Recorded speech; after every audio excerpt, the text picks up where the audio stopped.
So I'm not going to use the microphone as long as all of you can hear me in back. Can you hear me okay? Yeah. All right.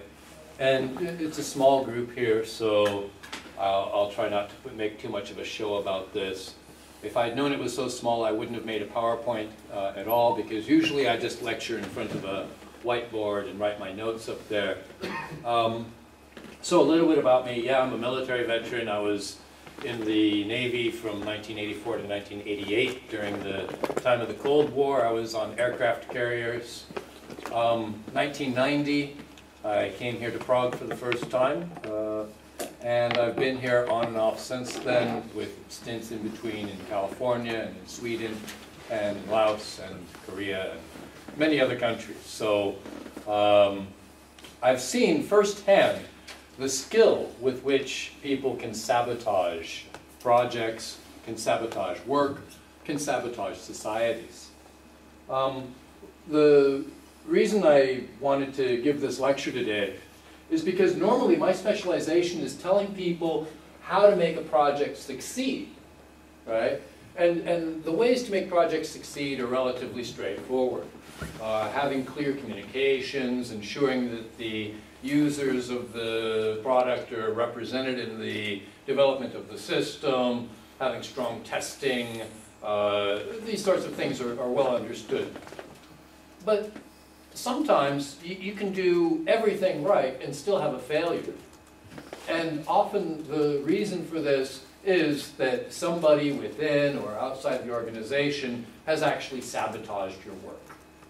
And so today this is a new topic for me. I haven't given this lecture before. You are the very first. I hope I will be able to give this lecture again. I'm not sure which representative in the audience is from the NSA today, but feel free to record or use your camera phone. I'm happy to share this information.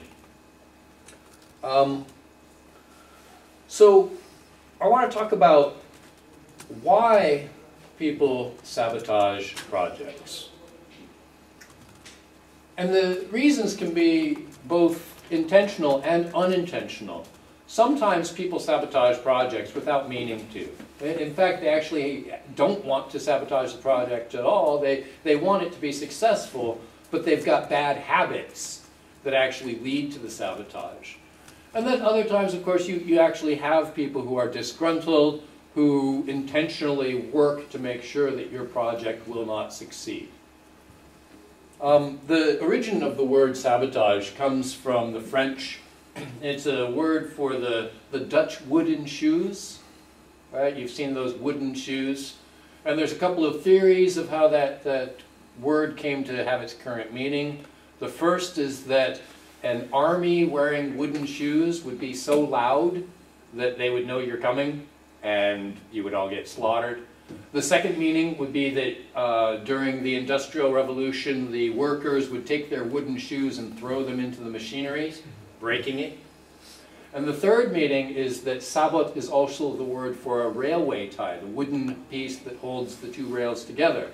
And during the 1910 railway strike in France, they would frequently rip up the sabots to destroy the rail lines. Regardless of the... Hey, hi. Hey, Pablo. Find a seat. There's a few available.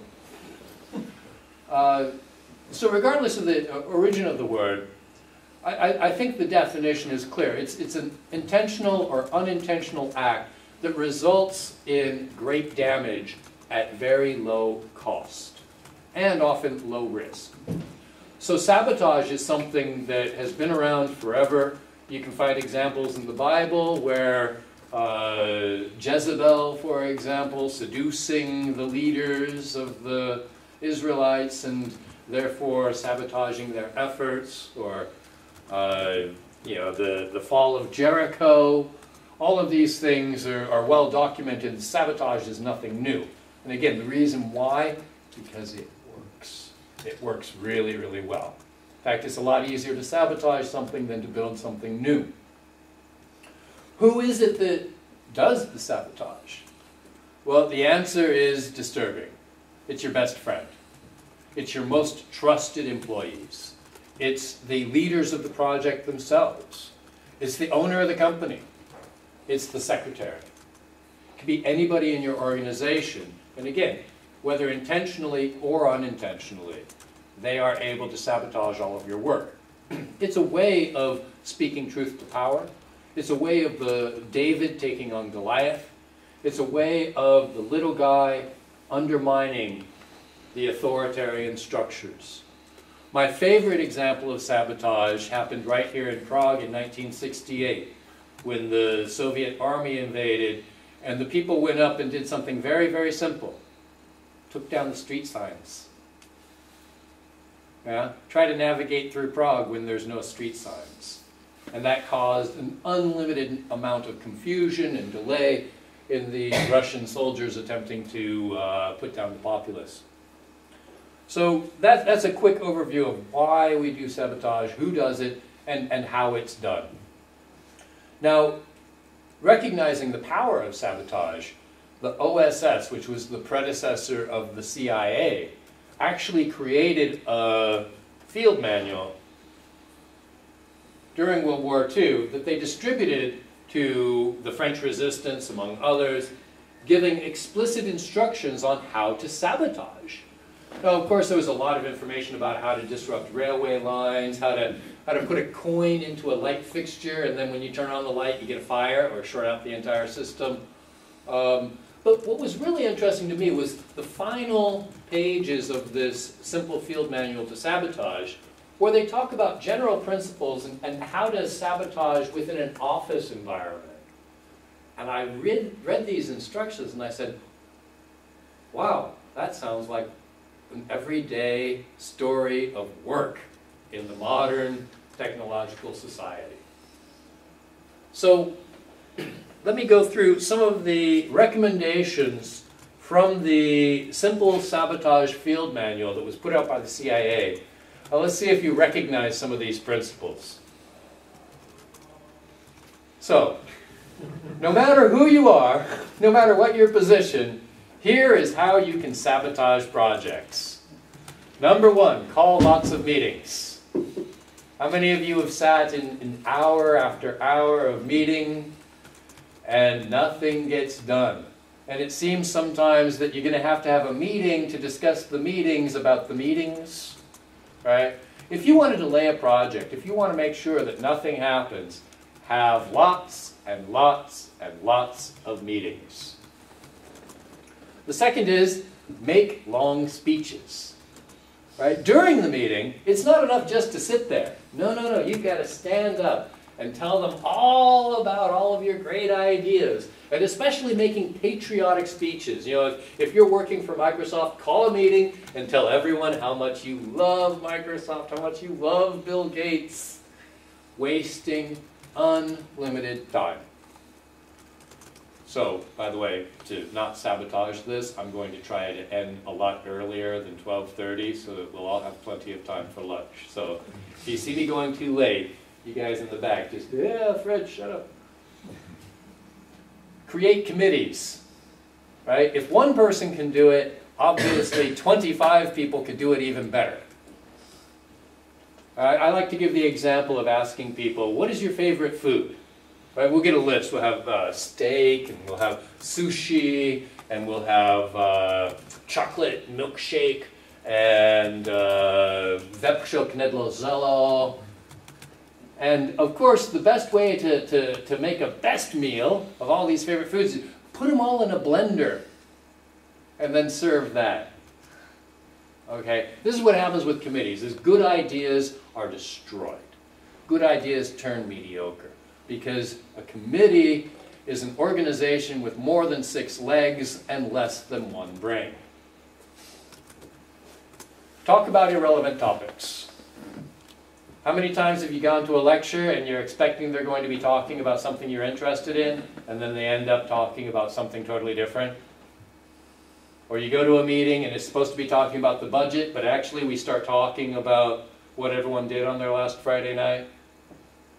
Or it's time to design the new product, and instead it's time to complain about why everyone hates the management, or why the technical team hates marketing, or why marketing hates the technical team. These irrelevant topics can burn all kinds of time. And if you want to sabotage a project, go for it. Just keep on bringing up the irrelevant. But of course, always in such a way that you're saying, well, this is for the good of everyone. We all need to hear this. Argue over wording. Yeah, you've got a technical report. It's obvious what's written there. Everyone can understand it. But, oh, you found a typo? Make a big deal about it. Right? People are commenting on internet, right? You're commenting in a forum, and somebody makes a really good point, but instead, oh, they have a spelling error there, and so then you have to comment, well, yeah, you can't be that smart if you made that grammatical error. Right? These are the kinds of things you can do to sabotage good ideas. Focusing on these irrelevant things. Require higher approval. Right? Great way for ruining anything is to always ask for permission. Always ask for permission. Don't do the right thing. Make sure that you have permission from the higher ups. Another great way to destroy momentum, destroy productivity, destroy creativity. And of course, advise caution. No matter what the new idea is, bring up all the reasons why it's risky. And we can't take risks. We have to be safe. Yeah? This has happened again and again and again. And we'll see that in the end, what you end up with is sabotage. So these are our general principles, and I'll be happy to give more examples during the discussion part of this. For managers, if you're a manager, you can have an extra special effect on destroying a good project. Number one, misunderstand orders. You know what you're supposed to do, but you can deliberately misunderstand. Great example of this, Švejk, right? Jaroslav Hašek's character is real. Right? Always misunderstanding even the simplest instructions.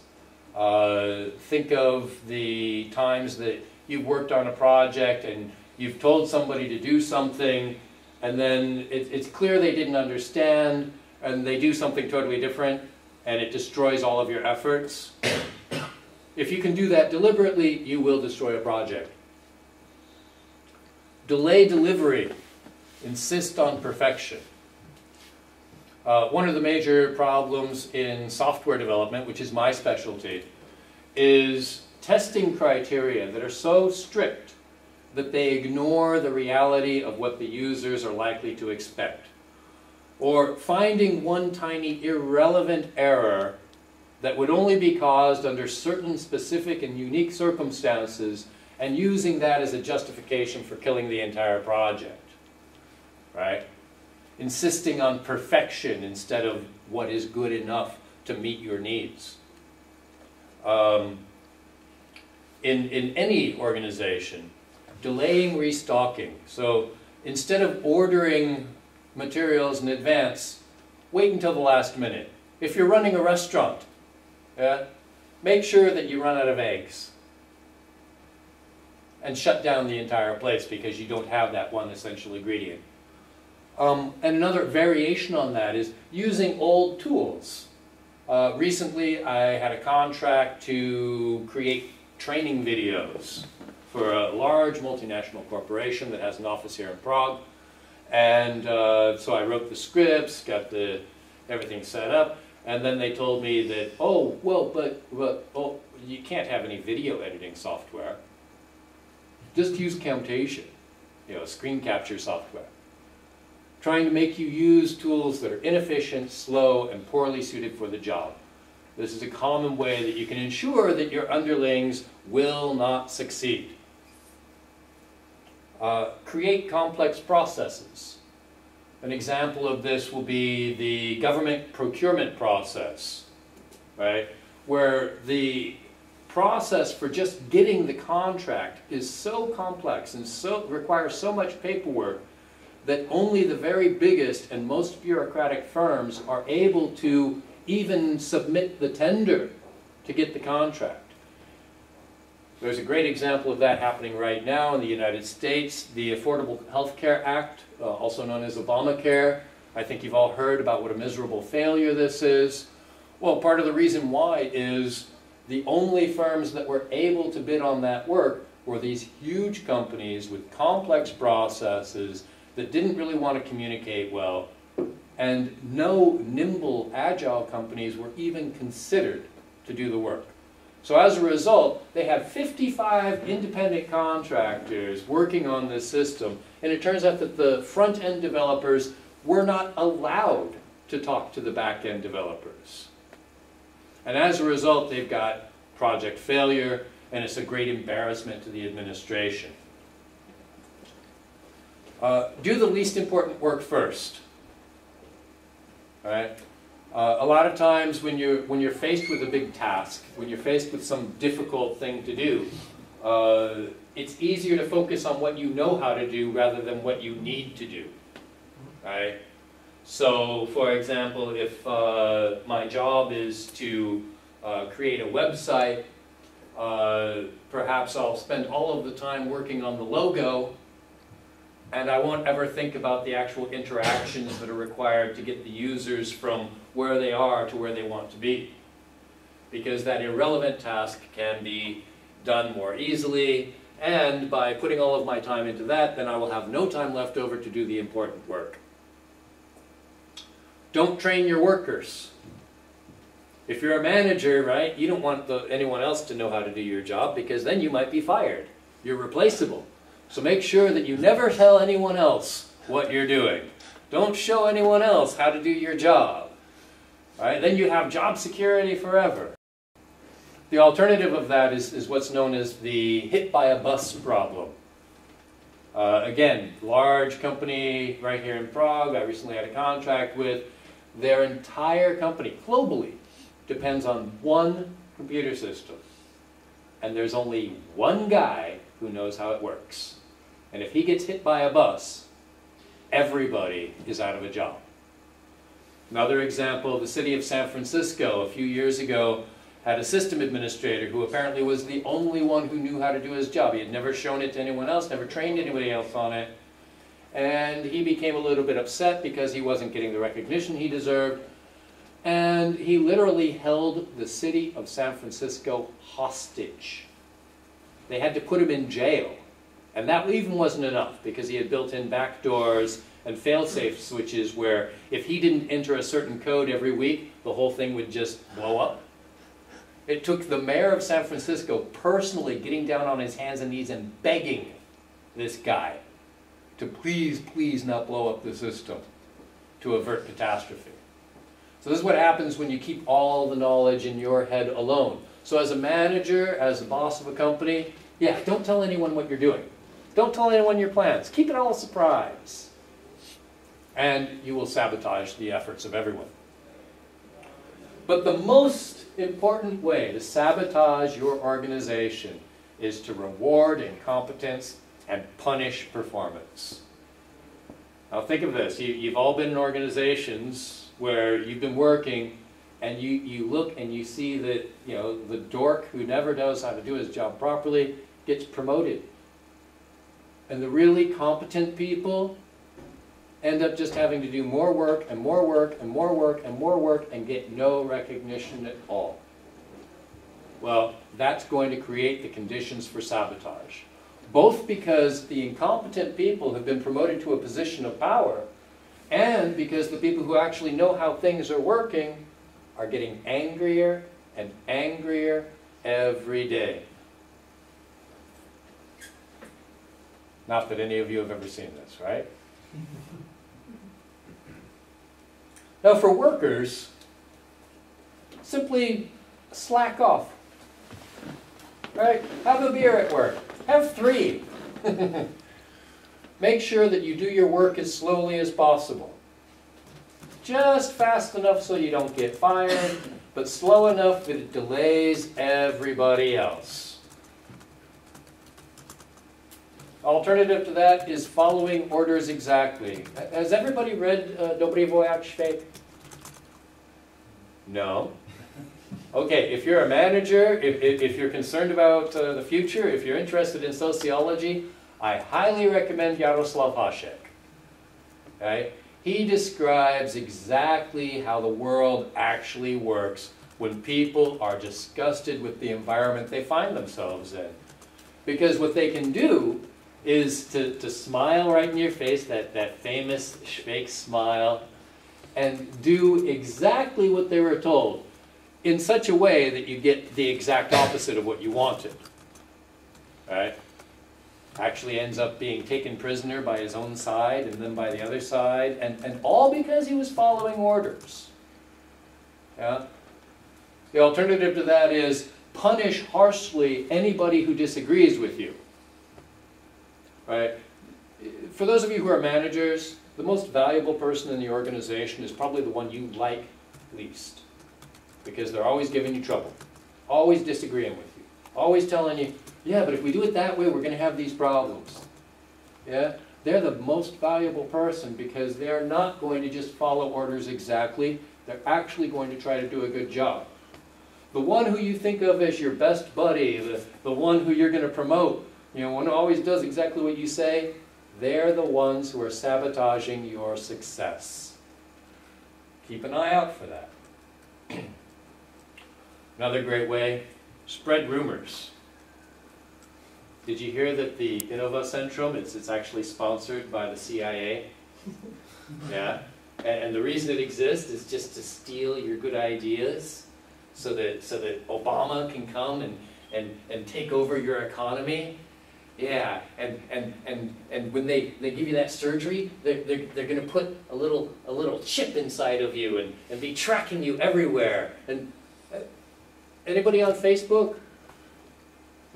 You guys see these rumors on Facebook, these ridiculous rumors, but the more they get spread, the more chaos they cause, the more problems they cause. And as a result, people become disgruntled, people become angry, people become confused, people don't know what to trust. And especially when you spread rumors about the most effective people in your organization. Right? You have a colleague who's really doing a good job, making you look bad, go to the coffee room and talk about what he was doing last Friday night, and how he's a notorious drug abuser, and he beats his dog, and all of these other things. Pretend not to understand. This one you can run into all the time. Especially if, right here in the Czech Republic, right? You go to information window, even here at universities, go to the information window and there's some old babička sitting there and you say, "Hi there, excuse me, do you speak English?" Nah. Even though, in fact, she would be able to understand your question because it's a question she's heard before. Pretending not to understand often leads to this sort of troubles. When you see a technical specification, just pretend like you don't understand what it means. Don't use Wikipedia to look up a term. No. Call a meeting. Make a committee. Make a long speech about how you don't understand something, instead of actually trying to understand it. Similar to the previous one, always ask for higher authority before you can do anything. As a worker, make your manager approve everything. Boss, can I send this email? Hey boss, can I have a cup of coffee? Hey boss, can I go to the bathroom? Right? This will destroy productivity and sabotage your projects. And going back to rewarding the incompetent and promoting the incompetent, set the competent people up for failure. If you've got somebody on your project who's doing a really good job, give them the slowest possible computer. Put them in the worst spot in the office, where they're always going to be disturbed, right next to that coffee machine that goes, "Aah."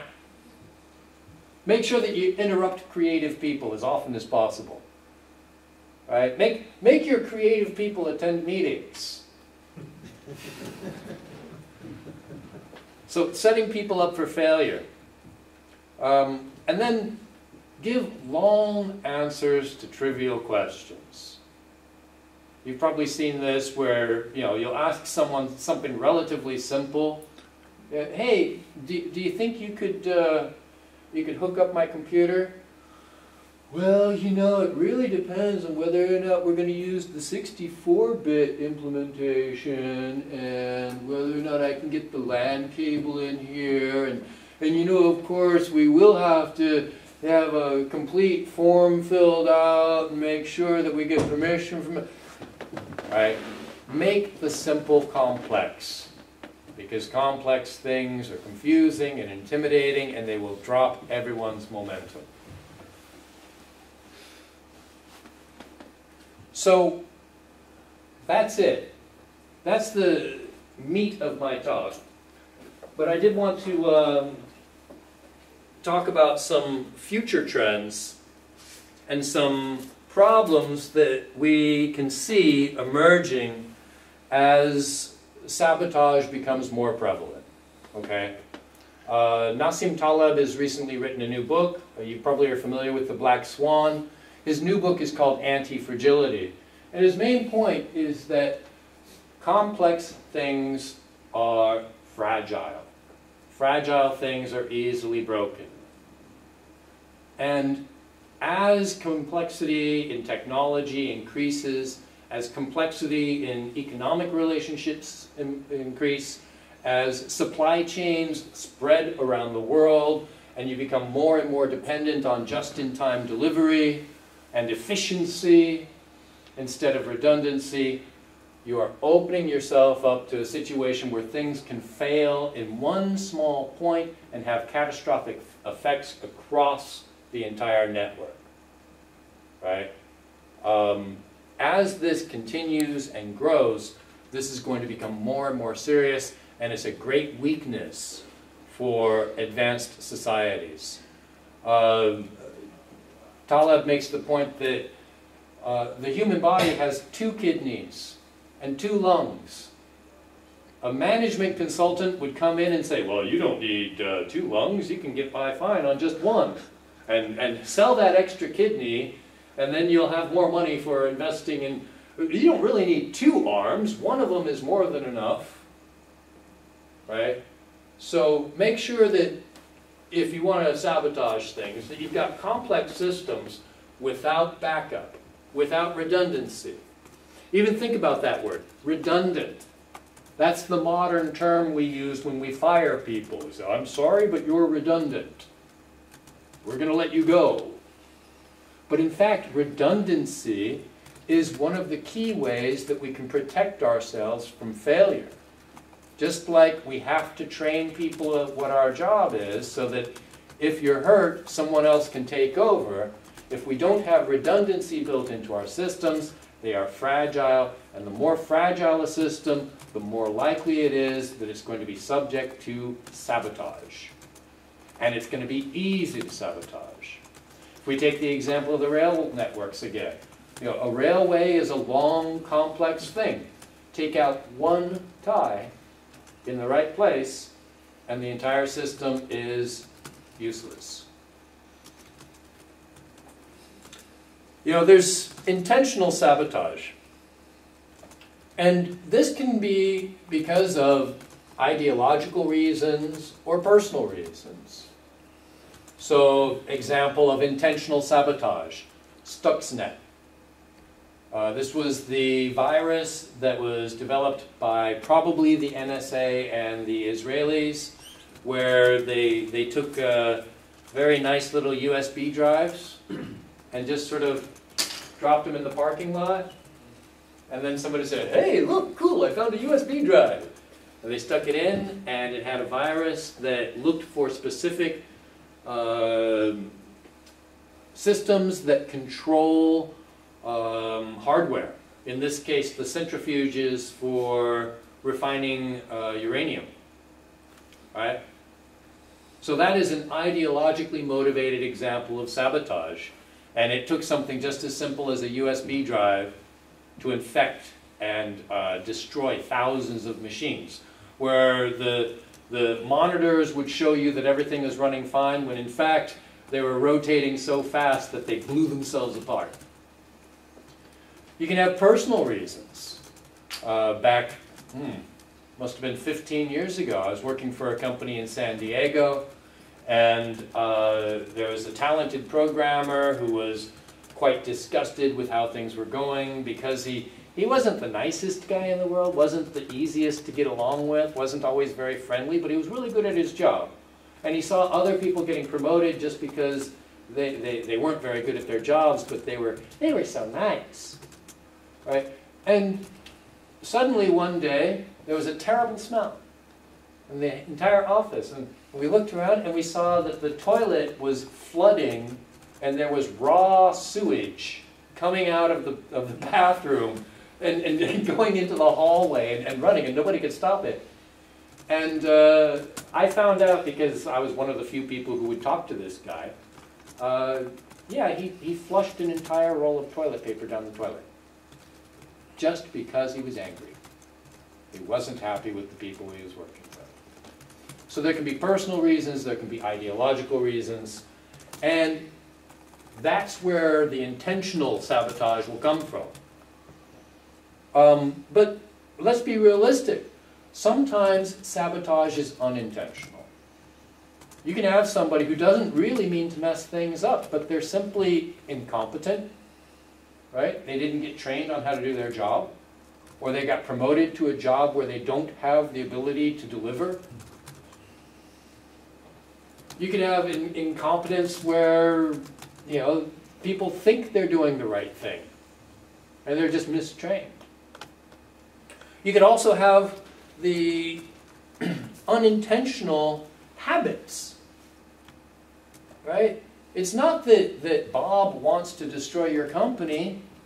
He just loves to talk and talk and talk and talk and talk and talk and talk. And so he loves to go to the committee meetings. He signs up for every committee and he sits there and he talks and talks and talks and talks. It's just habit.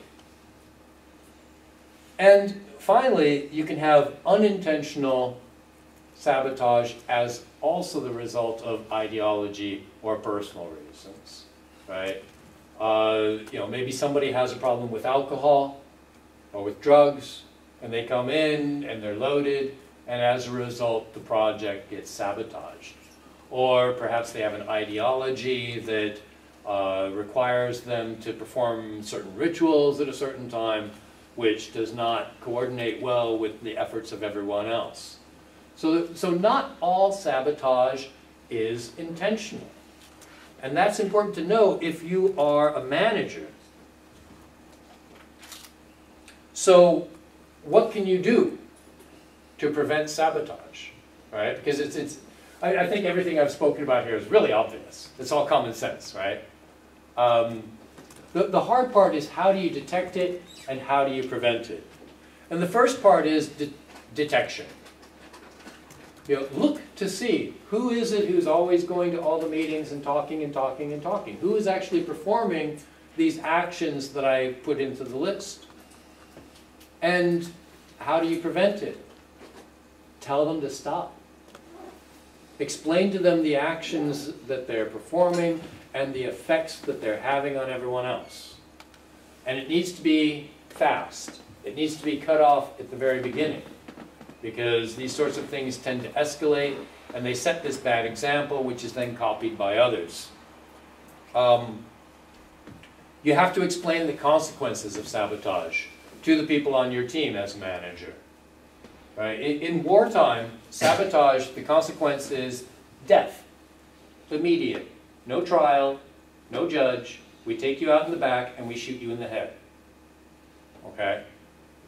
In your organization, what are the consequences for sabotage behavior? Are there any consequences at all? Are you promoting these people? Or are you taking them out and shooting them in the head? Figuratively, please. There has to be enforcement, or else you're not going to get the results you want. You're going to be constantly undermined. And the larger your organization, the more complex the organization, the more people are interdependent, the more likely it is that you're going to experience these sabotage efforts. So therefore, it needs to be part of the training of new employees and retraining of existing employees what sabotage is, this list of behaviors, and what the consequences will be for you doing these actions. One thing I would strongly recommend from the Agile software development movement, some of you have heard about, a key part of Agile is they have stand-up meetings only. Take all the chairs out of your meeting room. Make people stand for the entire meeting. They'll get tired, right? And it ensures that the meetings are going to last a shorter amount of time. So something as simple as that. Take away the chairs from your meeting room. Make people stand up. Make people focus on what they did yesterday, what they're going to do today, and anything that is blocking them from progress. Don't punish the dissidents. If you've got dissidents in your organization, they're not doing that just to make you angry. They're not telling you that things are wrong because they're trying to be jerks. They're probably trying to do a better job than you're giving them credit for. And by punishing them and silencing them, you're going to end up with an example like Bradley Manning and Edward Snowden. Both of these individuals had ideological reasons to oppose what they were having to do at work. And in both cases, and especially in the case of Edward Snowden, he attempted to go through the formal channels, and he was punished for it. Instead of rewarded, he was punished. So, what did he do? Well, we know what he did, what he is still doing. And there's no way for you to stop it. Even the NSA can't prevent something like that because of their complexity and their interdependence. They're fragile. And if you've got a fragile organization and you punish people for telling you how the fragility exists, you're going to end up sabotaging yourself. But what are the future? In the future, as I said, things are going to get worse. Sabotage will become more and more common. It's inevitable. It's built into the system that we have created in the modern world. Just imagine for yourselves, what would happen if the ATMs stopped working? There's no bancomat. What would happen? Yeah? We've become dependent on these complex systems that we do not understand, and that we do not control, and which, because they are all interconnected to each other, just one bank's bankomats have to stop working, and all the rest would be affected.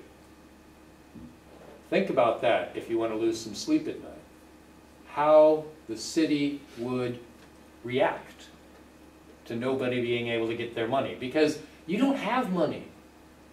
You have a username and a password that allows you into a bank's database and shows a string of numbers. That's what you've got. As a result, you're vulnerable, and sabotage is almost inevitable. Especially when we look at the fact that the incompetent have been promoted and rewarded in the banking system. The ones who blew up the system are still in control. They're still running things. They've faced no consequences whatsoever. The only people who have been punished are those who have actually tried to warn us about this. Again, that's part of the manual. It's part of the recommendations of how to create sabotage, and we're doing it today. So anybody who's working in the banking sector, be careful. And for all of us, because we are all affected by the banking sector, we need to be careful. I've had some conversations with people who have deep technical knowledge of how the banking system works, and they're terrified. They're terrified of what could happen. We can find lots and lots of examples of this. Anonymous, right? Lulsex. These are teenagers that are able to bring entire corporations to their knees, working out of their parents' basement. Because of this fragility and complexity that has made us all vulnerable. And so sabotage is going to become more common. It's the way for the powerless to fight back against the powerful. But it could just be even the everyday disgruntlement that we all experience. Under communism, the frequent phrase here was, "I'll pretend to work and you pretend to pay me." Right? When you recognize that you're working more and more and getting less and less, and that there's no way to win, sabotage is one of the few options that make logical sense. And I'm deeply concerned that this is the world we have created for ourselves, where a few determined individuals can fly airplanes into buildings and make them collapse. So beware of techno-utopianism. Evgeny Morozov, formerly of Belarus and now living in San Francisco, I think he's working at Stanford. He talks about this, the TED Talks. You've all seen TED on the internet, the TED Talks, yeah? They're lying to you, okay? Some new creative process is not going to change the world. That's not going to feed children in Africa because you made an app for your mobile phone. We got to get real. Technology is a tool. It's not a solution in and of itself.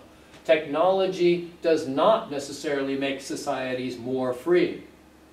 Sure, we can look at the example of the Arab Spring, where people are using Twitter and Facebook to organize protest against the powerful. But we've got to look at the opposite side of that, where the powerful are also using Twitter and Facebook to identify their political enemies and have them killed. Complexity and fragility go together. And what we are having, I believe, in our modern discourse is a growing recognition that top-down structures are inherently fragile, and top-down structures are offensive to talented, intelligent people who really care about the future. And so they have little choice but to sabotage them. And it brings up the question how we can change these top-down structures into bottom-up structures. This was the original promise of democracy, that we would have a bottom, the people would be running the government rather than the government running the people. Is that still true today? Here we have an election, right? We have an election today and tomorrow. Do you feel that the government's working for you? That feeling is your motivation, eventually, to commit sabotage. And you're not alone. And if we don't deal with these bigger problems at the nation level, at the world level, at the corporate level, within your own office, within your own team, you're inevitably going to create the conditions for sabotage to flourish, because it is the only tool left. So we all need to be careful about this. Ask yourself, within your own group, within the people you work with, are you giving them power, or are you just giving them orders? If you give them orders, they're going to act like Schweik and smile, and pretend to be dumb and not understand, or follow your orders exactly and end up sabotaging your work. So, what the future holds, I'm afraid to say, is more risk of sabotage, more rewards for sabotage, and more opportunities for sabotage.